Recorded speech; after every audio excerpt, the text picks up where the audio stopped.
नमस्कार सभी को, मैं राकेश नागर एक बार फिर से MGCI के डिजिटल प्लेटफॉर्म पर सभी का स्वागत करता हूं, है ना। आज हम लोग PAT AG 123 के PYQ के बारे में बात करने वाले हैं। जो 2023 का जो पेपर अपने पास जो आया था उसके बारे में आज हम लोग डिस्कस करने वाले हैं, है ना। चलिए तो स्टार्ट करते हैं, है ना, बिना टाइम वेस्ट करे स्टार्ट करते हैं। सबसे पहला जो क्वेश्चन अपने पास आया है, what are the repeating unit of nucleic acid, है ना। न्यूक्लिक एसिड की रिपीटिंग यूनिट अपने को बताना है कि न्यूक्लिक अम्ल जो है वो किससे मिलके बनता है। तो हमको ये बात पता है कि बहुत सारे न्यूक्लियोटाइड जो है आपस में जुड़ते जाते हैं और एक लंबी चेन बना लेते हैं, है ना। तो वो जो न्यूक्लियोटाइड है वो क्या होने वाला है, उसका मोनोमर होने वाला है और एक लंबी चेन जो बनती है उस लंबी चेन को अपन बोलते हैं पॉलीन्यूक्लियोटाइड। और उसी पॉलीन्यूक्लियोटाइड को क्या बोलते हैं, न्यूक्लिक एसिड। जो दो टाइप का हम लोगों ने पढ़ा था, DNA और RNA। मतलब यहाँ जो अपना आंसर आने वाला है वो क्या आने वाला है, न्यूक्लियोटाइड आने वाला है ना। बहुत सारे न्यूक्लियोटाइड आपस में जुड़ते हैं, ठीक। चलिए नेक्स्ट को जो क्वेश्चन आने वाला है, अगला क्वेश्चन अपने पास आएगा, what are the major important component of fermentation process. हमको ये बात पता है कि जब शुगर का हम लोगों ने, है ना, शुगर का हम लोगों ने क्या कराया था, शुगर मतलब कैन शुगर, सुक्रोज हो सकता है ना, और स्टार्च का भी हम लोगों ने फर्मेंटेशन कराया था, थोड़ा बहुत यदि याद हो, है ना। जब शुगर का फर्मेंटेशन कराया जाता है ना, तो उस केस में हमको पता है कि फर्मेंटेशन से पहले शुगर है तो ग्लूकोज बनता है और ग्लूकोज के साथ में फ्रक्टोज बनता है और आगे और यदि फर्मेंटेशन कराते हैं तो CO2 गैस बनती है और साथ में एथेनॉल बन जाता है, ठीक है।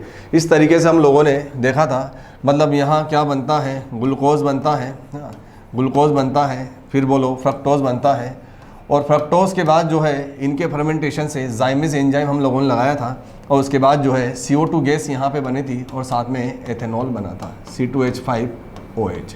और हमको ये बात पता है कि फर्मेंटेशन में हमेशा कौन सी गैस रिलीज होती है, तो वो होने वाली है CO2 गैस। ये भी PAT के अंदर क्वेश्चन पूछा गया है, ये भी क्वेश्चन पूछा गया है, ठीक है। तो आंसर जो हम लोगों का आने वाला है, फर्मेंटेशन किसका होने वाला है, शुगर का होने वाला है, मेन कंपोनेंट है, ठीक है। चलिए इसके बाद जो है नेक्स्ट क्वेश्चन के बारे में यदि बात करें तो देखो, which type of solvent are capable of dissolving ionic solid. Ionic solid जो होते हैं वो पोलर होते हैं, बिल्कुल। आयोनिक सॉलिड जो होने वाले हैं, यदि अपन बात करें आयोनिक सॉलिड की, तो आयोनिक सॉलिड जो है वो कैसे होने वाले हैं, पोलर होने वाले हैं। और पोलर में क्या होता है, सोल्यूबल होता है। पोलर में क्या होता है, सोल्यूबल होता है। और जो वाटर होता है वो बिल्कुल पोलर होने वाला है। मतलब पोलर जो है, पोलर के अंदर क्या हो जाता है, सोल्यूबल हो जाता है। मतलब पोलर सॉल्वेंट होना चाहिए, है ना, सॉल्वेंट होना चाहिए कौन सा, पोलर। और उसका डाई इलेक्ट्रिक कॉन्स्टेंट जो है ज़्यादा से ज़्यादा होना चाहिए। जितना ज़्यादा डाई इलेक्ट्रिक कॉन्स्टेंट होगा उसके अंदर सॉल्युबिलिटी उतनी ही ज़्यादा होगी। वो अपने अंदर किसी कंपोनेंट को, किसी सब्सटेंस को उतना ही ज़्यादा क्या करेगा, सोल्यूबल करेगा।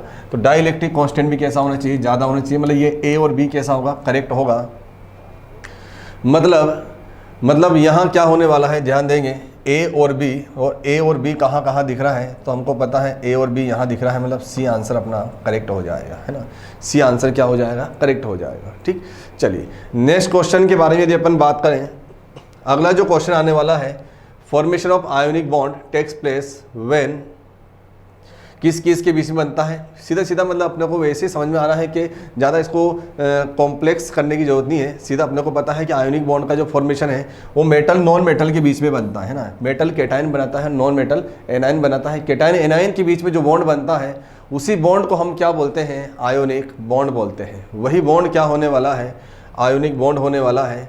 मतलब यहाँ क्या होने वाला है, व्हेन मेटल एटम ट्रांसफर, है ना। मेटल एटम क्या करता है, ट्रांसफर 1 और more electron to non metal, है ना।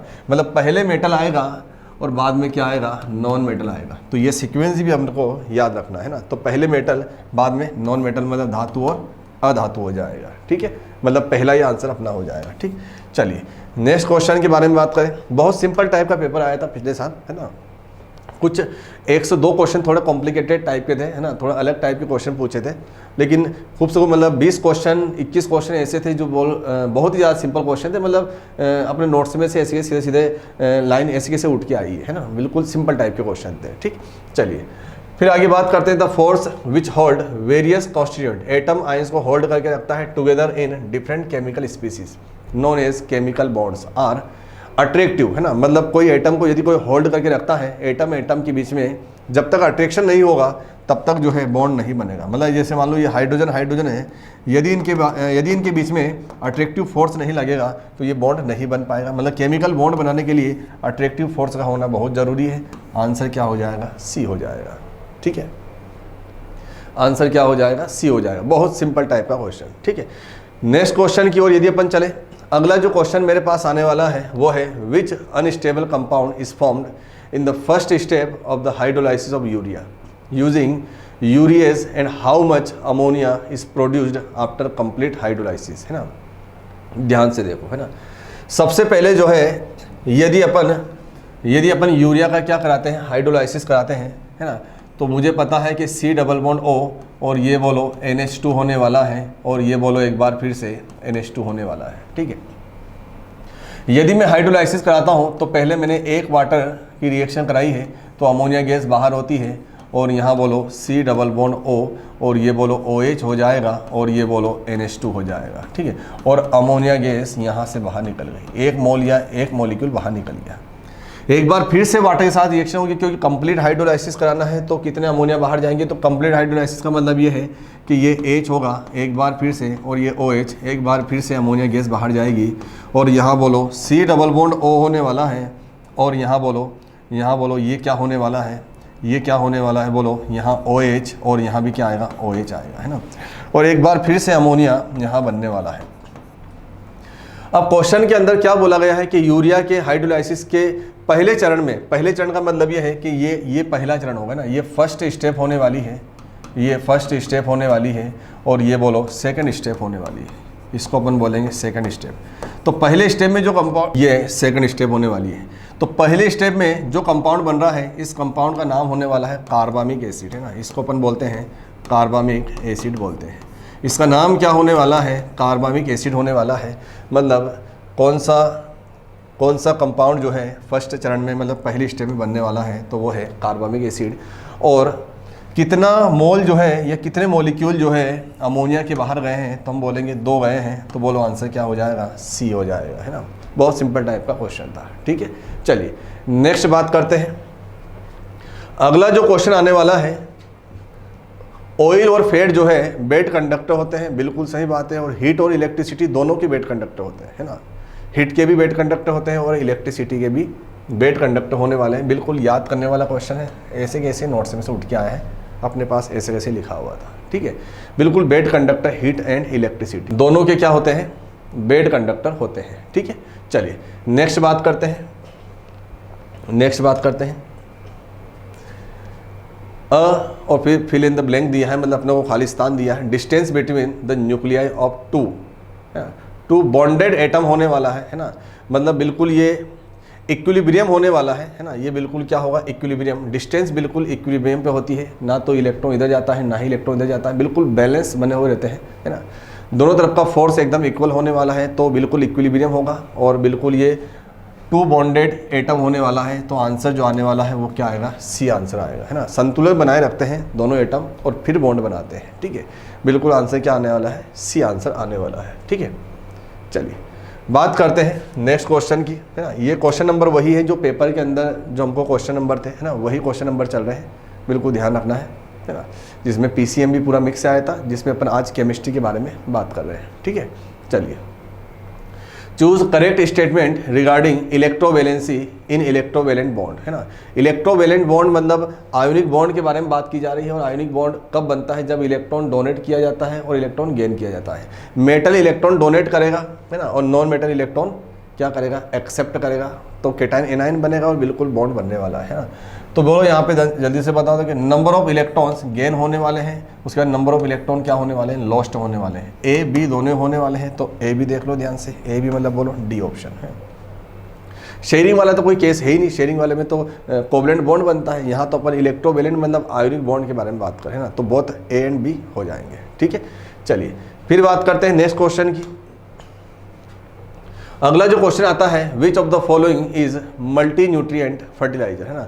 मल्टी न्यूट्रिएंट मतलब एनपीके जो फर्टिलाइजर थे जिसमें एक से ज़्यादा एलिमेंट यदि मिल रहे हैं तो उसको बोलते हैं मल्टी न्यूट्रिएंट, ठीक है।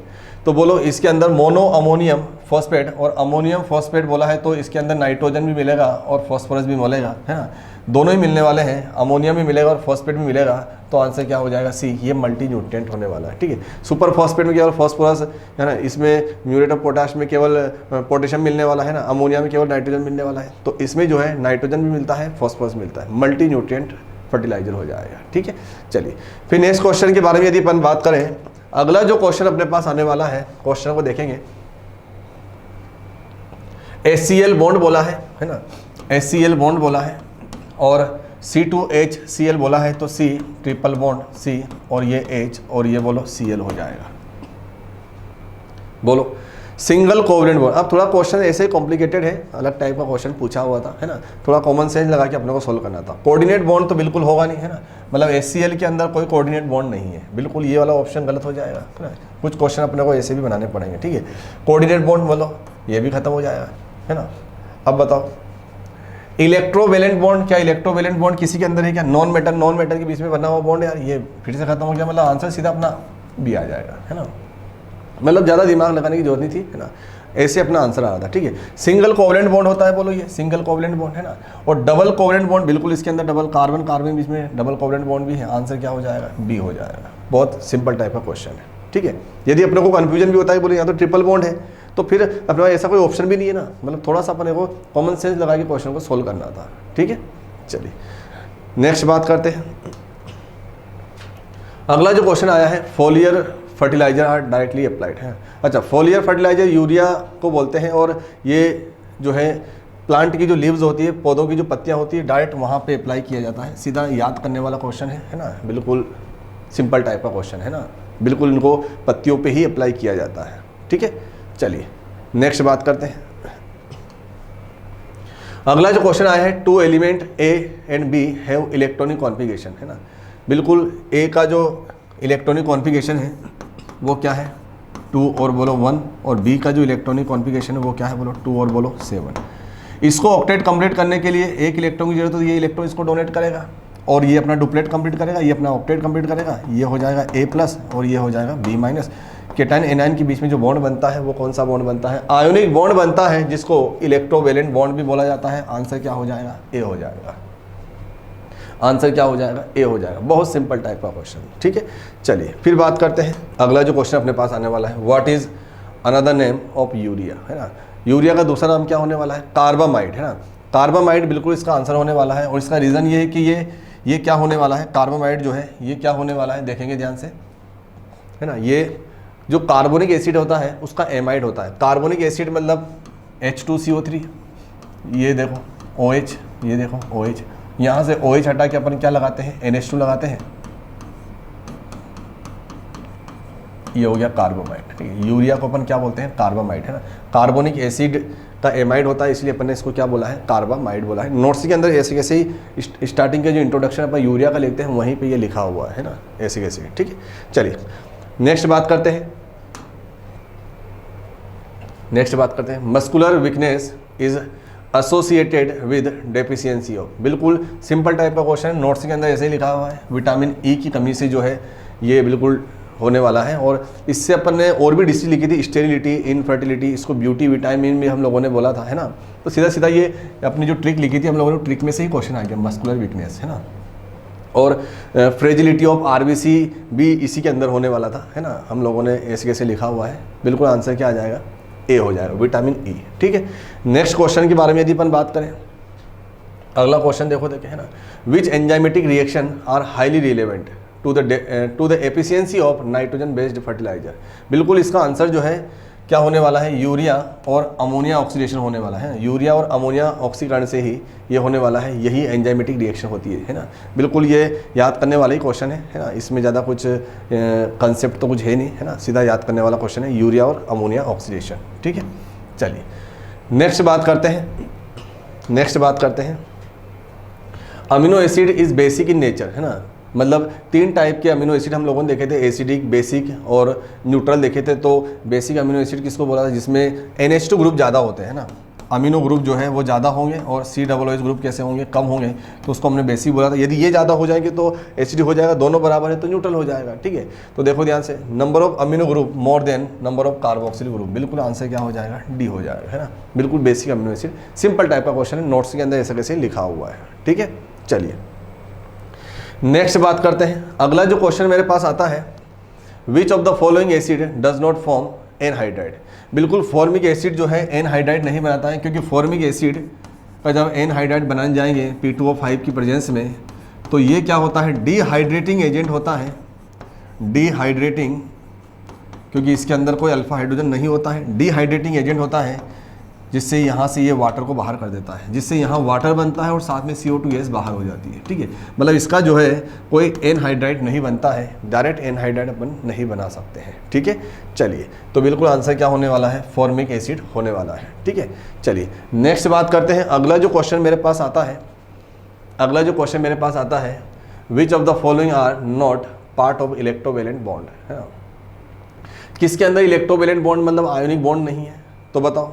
Compounds with very high melting point, बिल्कुल ये बात तो सही है, इसके अंदर तो बिल्कुल आयोनिक बॉन्ड होगा, क्योंकि हाई मेल्टिंग पॉइंट ही था उसके अंदर, और आयोनिक बॉन्ड के अंदर केटाइन भी होता है, ये भी बिल्कुल बात सही है। उसके बाद देखो एनाइन भी था, ये भी बात सही है। बॉन्ड्स इन कार्बन टेट्राक्लोराइड मतलब CCl4 होने वाला है, नॉन मेटल के बीच में कोवेलेंट बॉन्ड बनता है, ना कि इलेक्ट्रोवेलेंट मतलब आयोनिक बॉन्ड बनता है। आंसर क्या होने वाला है, सी होने वाला है। आंसर क्या हो जाएगा, सी हो जाएगा। ठीक है, चलिए फिर बात करते हैं नेक्स्ट क्वेश्चन की। अगला जो क्वेश्चन मेरे पास आने वाला है, फाइंड ओड वन आउट, है ना, मतलब थोड़ा विषम बताना है, कुछ अलग डिफरेंट कौन सा होने वाला है। तो कार्बन टेट्राक्लोराइड देखो देखिए ध्यान से, CCl4 होने वाला है, कोवेलेंट होगा, है ना। नाइट्रोजन देखो देखिए N2 कोवेलेंट होगा, है ना। कार्बन डाइऑक्साइड देखो कोवेलेंट बॉन्ड होगा। NaCl देखो इसके अंदर कौन सा बॉन्ड होने वाला है, आयोनिक बॉन्ड होने वाला है। ये थोड़ा सा ओड है ना, अलग डिफरेंट है, तीनों से अलग होने वाला है। आंसर क्या हो जाएगा, डी हो जाएगा। ठीक है, सिंपल टाइप का क्वेश्चन। ठीक, देखो फिर अगला question, number of oxygen atom present in pyrene. Pyrene का स्ट्रक्चर बताओ यार। पायरेन का स्ट्रक्चर देखो अपन ऐसा देखा था, पायरेनोज स्ट्रक्चर भी अपन ने बनाया था ग्लूकोज का, तुमको याद हो तो वहाँ पायरेन का स्ट्रक्चर बनाया था, है ना। ये एक ऑक्सीजन एटम होता है। बिल्कुल आंसर क्या हो जाएगा, ए हो जाएगा, है ना। वन ऑक्सीजन एटम होने वाला है। ठीक है, बहुत सिंपल टाइप का क्वेश्चन है, हेट्रोसाइक्लिक रिंग होती है ना। चलिए फिर बात करते हैं नेक्स्ट क्वेश्चन की, है ना, फर्टिगेशन वाला। ये क्वेश्चन जो है बिल्कुल रिजेक्टेड क्वेश्चन है ना। ये क्वेश्चन जो है बिल्कुल रिजेक्टेड क्वेश्चन है ना। कौन सा क्वेश्चन है, रिजेक्टेड, है ना, रिजेक्टेड क्वेश्चन है। कौन सा क्वेश्चन है, रिजेक्टेड क्वेश्चन है। दो आंसर थे इसके, बिल्कुल रिजेक्ट हो गया था क्वेश्चन, गलती क्वेश्चन था। ठीक है, नेक्स्ट बात करते हैं, विच of the following is not a physical property. कौन फिजिकल प्रॉपर्टी नहीं है, तो बिल्कुल बॉइलिंग पॉइंट फिजिकल प्रॉपर्टी है, मेल्टिंग पॉइंट फिजिकल प्रॉपर्टी है ना, सोल्यूबिलिटी फिजिकल प्रॉपर्टी है। बस रिएक्टिविटी जो है वो क्या होगी, केमिकल प्रॉपर्टी। उसमें रिएक्शन तो होती है, chemical reaction, reactivity chemical property होने वाली है। बहुत सिंपल टाइप का क्वेश्चन था। ठीक है, चलिए फिर बात करते हैं next, what is the chemical formula of ethyl alcohol. What is the chemical formula of ethyl alcohol. Ethyl alcohol का फॉर्मूला पूछा, बताओ। ये C2H5OH, कितना सिंपल टाइप का क्वेश्चन है ना। बिल्कुल एथेनॉल जिसको अपन बोलते हैं, इथाइल एल्कोहल का फॉर्मूला पूछा गया है। ठीक है, चलो बात करते हैं क्वेश्चन जो 25 जो क्वेश्चन अपने PAT के अंदर जो पूछे गए थे, है ना, वो हम लोगों ने कंप्लीट करे हैं। कोई डाउट हो तो ज़रूर कमेंट बॉक्स में बताएं। थैंक यू सभी।